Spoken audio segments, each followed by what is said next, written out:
कि हमारे बच्चे सरकारी स्कूल में पढ़ रहे हैं और आगे भी पढ़ेंगे। कहिएगा तो उस जगह का नाम बता देंगे, विद्यालय का नाम बता देंगे, और सरकारी संस्थान से मैं भी पढ़ा हूँ। और आपको बहुत खुशी होगी बच्चों को जान के, हमारे बीच अर्जुन सर मौजूद हैं। मैं जिस विद्यालय में इन बच्चों की तरह पढ़ता था, उच्च विद्यालय मढ़ौरा, वहाँ मैं शिक्षक बन के पढ़ाया हूँ।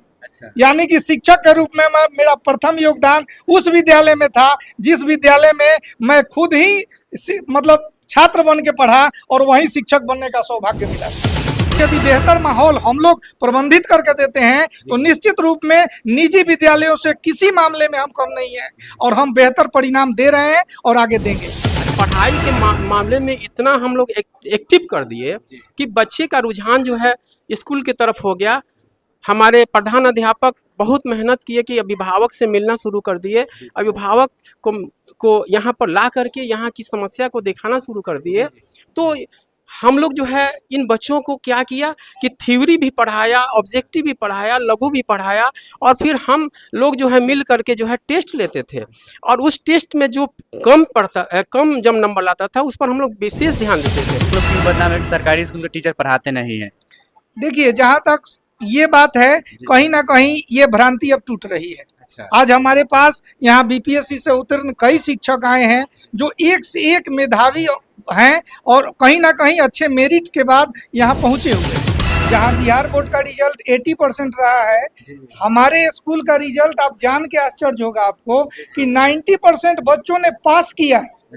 90% बच्चे पास कर गए हैं। इक्का दुक्का बच्चे ही जो रेगुलर नहीं आ सके वही रह गए। बाकी जो बच्चे रेगुलर नियमित आते थे विद्यालय में, सभी ने प्रथम श्रेणी से परीक्षा, और उसमें भी कई बच्चे ने 90% तक मार्क्स प्राप्त किया। नमस्ते नमस्कार, आप देख रहे हैं बिहार प्राइम न्यूज के माध्यम से। अभी हमारी उपस्थिति उच्च माध्यमिक विद्यालय मीरपुर ज्वारा में है। चलिए हम बताते हैं, बहुत खुशी हो रही है कि मतलब सरकारी स्कूल के टीचर लोग बदनाम है कि सरकारी स्कूल में पढ़ाई नहीं होती है, लेकिन यहाँ के जो रिजल्ट हमको पता चला है कि मतलब 90% के आसपास तक यहाँ के बच्चे नंबर लाए हैं। सर, विद्यालय के हम सर से बात करेंगे कि ये लोग कैसे तैयारी कराए हैं कि यहाँ के बच्चे इतने सारे फर्स्ट आए। सबसे पहले सर आपका स्वागत है। मेरा नाम विनोद कुमार ठाकुर है। जी। सबसे पहले तो आपका इस बच्चों के प्रतिभा सम्मान समारोह में बहुत बहुत बहुत बहुत धन्यवाद कि आपने ऐसे मौके पर हमारे यहाँ आकर और इसकी शोभा बढ़ाई, और आपके सहयोग के लिए आपके पूरे चैनल और पूरे परिवार को धन्यवाद। लेकिन ये जो उपलब्धि लगी है हमारे हाथ, हम सोचे भी नहीं थे कि इतने बेहतर हमारे बच्चे करेंगे। जहां बिहार बोर्ड का रिजल्ट 80% रहा है, हमारे स्कूल का रिजल्ट आप जान के आश्चर्य होगा आपको कि 90% बच्चों ने पास किया है। 90% बच्चे पास कर गए हैं। इक्का दुक्का बच्चे ही जो रेगुलर नहीं आ सके वही रह गए। बाकी जो बच्चे रेगुलर नियमित आते थे विद्यालय में, सभी ने प्रथम श्रेणी से परीक्षा, और उसमें भी कई बच्चे ने 90% तक मार्क्स प्राप्त किया, और रिजल्ट भी हमारे विद्यालय का 90% रहा, जो हमारे लिए काफ़ी उत्साहवर्धक था। आने के बाद से 7-8 महीने तक, और हमारे पूरे शिक्षक जो भी लोग हैं तन मन से लगे रहे। आज सभी के सहयोग और सभी के परिश्रम का परिणाम है कि यह दिन हमको देखने को मिल रहा है कि विद्यालय पूरा परिवार है, और ऐसा माहौल बना है कि लग रहा है कि बच्चे हमारे यहाँ टॉपर की लिस्ट खत्म होते नहीं जा रही है। इसका पूरा श्रेय मैं अपने शिक्षक परिवार और सभी शिक्षकों को देना चाहूँगा, ताकि उनके सहयोग से ही यह दिन देखने को मिला है। तो सर, आप लोग तैयारी कैसे कराते हैं कि आखिर मतलब यहाँ पे कोचिंग भी चलती होगी, लेकिन आप लोग के मतलब लगता है कि सरकारी स्कूल का ऐसा एक विद्यालय है जहाँ पे इतने बच्चे। देखिए, हमने आने के बाद जो भी रूटीन था और बच्चों का सिलेबस, उसके ऊपर हमारे सभी शिक्षकों ने मिलके काफ़ी फोकस किया कि हमको समय से बच्चों का सिलेबस कंप्लीट करवा देना है, और कंप्लीट कराने के बाद गृह कार्य और रिवीजन, ये दोनों लगातार हम लोगों ने साल भर तक निरीक्षण करते रहे। और उसका परिणाम है कि इधर विगत कुछ दिनों में बच्चे जैसे कैप्सूल कोर्स, कई कोर्स में जाते हैं, हमने विद्यालय स्तर पर भी ऐसे कोर्स चलाए, और हमारे बच्चे अंतिम दिन तक विद्यालय में बने रहे। नतीजा था कि आज जितने भी उसमें टॉपर हैं वो सभी बच्चे वो हैं जो अंतिम दिन तक हमारे विद्यालय में रेगुलर क्लास करते रहे, और हमारे शिक्षक उनको पढ़ाते रहे। आप लोग क्यों बदनाम है कि सरकारी स्कूल के टीचर पढ़ाते नहीं हैं? देखिए, जहाँ तक ये बात है, कहीं ना कहीं ये भ्रांति अब टूट रही है। अच्छा आज हमारे पास यहाँ बीपीएससी से उत्तीर्ण कई शिक्षक आए हैं जो एक से एक मेधावी हैं और कहीं ना कहीं अच्छे मेरिट के बाद यहाँ पहुंचे हुए हैं। तो ये मन में जो भ्रांति है, कोचिंग में आजकल वही पढ़ा रहे हैं जिनका सिलेक्शन बीपीएससी के एग्जाम में नहीं हुआ। आप इस चीज को सोचिए और इसको लोगों के बीच ले जाइए। और जो लोग बीपीएससी के एग्जाम फेस करके यहाँ तक पहुंच गए, निश्चित रूप में उस कोचिंग वाले से बहुत बेहतर शिक्षक थे। तो आप कैसे कह सकते हैं कि बेहतर शिक्षक कोचिंग में है? बेहतर शिक्षक तो विद्यालयों में है। और यदि बेहतर माहौल हम लोग प्रबंधित करके देते हैं तो निश्चित रूप में निजी विद्यालयों से किसी मामले में हम कम नहीं है और हम बेहतर परिणाम दे रहे हैं और आगे देंगे। अच्छा, एक और सवाल कि सरकारी स्कूल जितने भी टीचर लोग हैं वही लोग पढ़ाते हैं सरकारी स्कूल में, लेकिन उनके बच्चे या प्राइवेट स्कूल में क्यों पढ़ते हैं?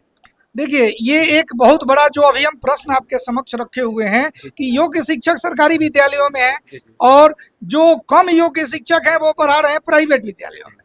हम जो सरकारी लोग हैं वो पढ़ाना चाहते हैं बच्चों को प्राइवेट में। देखिए, वाइब्रेशन किस तरह का है और कारण एक ही है कि स्कूल स्तर पर जो एक्टिविटीज होती हैं, गतिविधियां होती हैं, वो प्राइवेट स्कूल में कम योग्य शिक्षक बेहतर कराते हैं। यदि सरकारी स्कूल भी उन सारी गतिविधियों को, जैसे अभी आप देख रहे होंगे हमारे पोस्टर पर, चाहे वो हेल्प डेस्क का गठन हो, चाहे जो भी एक्टिविटीज विद्यालय स्तर पर एडोलसेंस की ट्रेनिंग हो या ट्यूनिंग ऑफ स्कूल है, सभी में हमारे बच्चे गए। सारे कल्चरल एक्टिविटीज, विद्यालय की एक्टिविटीज, सरकार के जितने भी लाभ की योजनाएं हैं, सबका अनुपालन हमने सुनिश्चित किया। उसका बेहतर परिणाम आपके सामने रिजल्ट के रूप में है। तो इसलिए आने वाले समय में ये निश्चित रूप में लोगों का विचार बदलेगा और लोग मानेंगे कि सरकारी स्कूल भी किसी भी निजी विद्यालय से कम नहीं है। शिक्षक तो निश्चित रूप में निजी विद्यालयों से कई गुना बेहतर आए हुए हैं और हैं। इस चीज को लोगों को मानना होगा। अच्छा, तो सर आपके जो फैमिली में बच्चे हैं क्या सरकारी में पढ़ते हैं कि प्राइवेट में? देखिए, हमारे साथ इस स्कूल के जो सर विज्ञान पढ़ाते हैं वो हमारे साथ है। सर, सबसे पहले आपका स्वागत है। आपका बहुत बहुत स्वागत।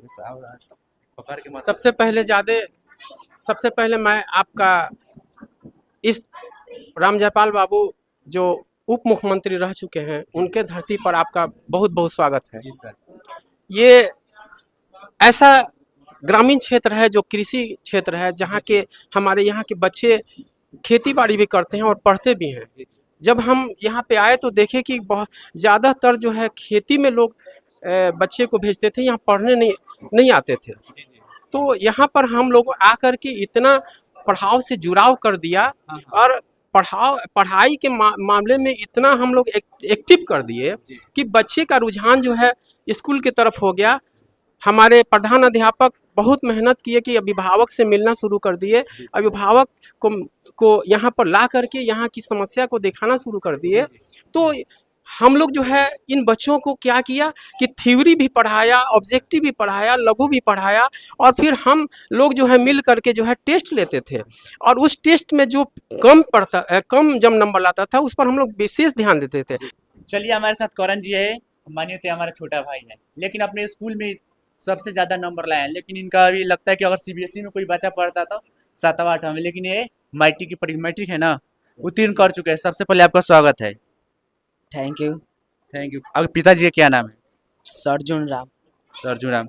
आप घर पे कितना देर तैयारी करते थे कि आपका लगभग 85 प्लस नंबर आया है? घर पे मिनिमम 5 से 6 घंटे पढ़ते थे। अच्छा, स्कूल के शिक्षक की भी इसमें योगदान है? जी, कौन सर का सबसे ज्यादा योगदान? सभी शिक्षक बराबर आते थे और अच्छा, रूटीन भाई पढ़ाते थे। घंटी भाई घंटी यहाँ पे पढ़ाई होती है। और नहीं, जो सर जो जिस सब्जेक्ट पढ़ाते हैं उनका थोड़ा सा नाम बता दीजिए। मैथ में संदीप सर पढ़ाते थे। कौन संदीप सर के हैं? संदीप सर। अरे संदीप सर। और सोशल साइंस में पवन सर, आयुष सर अच्छा, और अरुण सर पढ़ाते थे। इंग्लिश में पुष्पा मैम पढ़ाती थी और केमिस्ट्री में रागनी मैम। अच्छा, और फिजिक्स आफ्ताब सर और बायो अर्जुन सर पढ़ाते थे। अच्छा।